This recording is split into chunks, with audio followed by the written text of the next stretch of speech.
A nie, nekempite.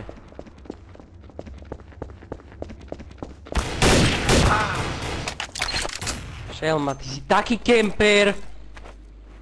Inak by sa ani také dobre skore nemá, ty lama. Cože ty vole, já vás tam hantím, vy si někde ty vole hrajete své bukatky, ty vole.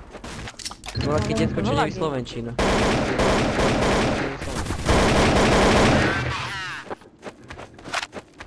Trž hubu, lebo nasereš. Čo mi spravíš?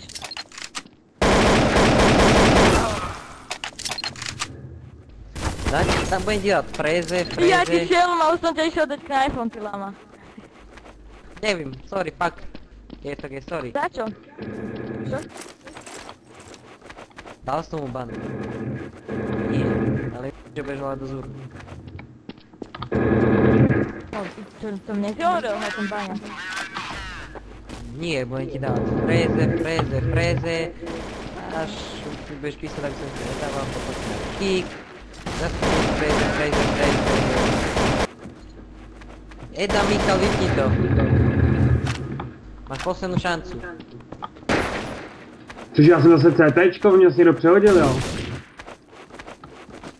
Kdo mě přehodil? Jako fakt mě přehodil? Proto já střílím ty vole po CTčkách, jmenu při Tčko, dá mi hlavu ty vole, co to je? Prostý buzeran. No sa smej, ty debil. A ty mu môžeš nadávať.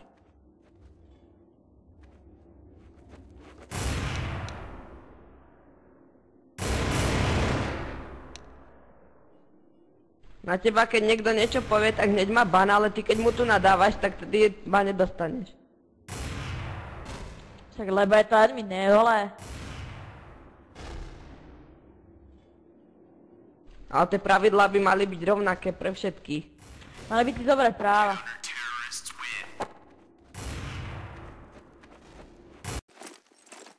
Má náser, kamarát.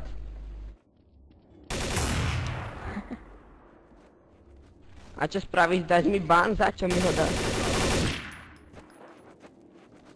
Môžeš si vyprávať, čo chceš, mám ťa v mute. No dopa.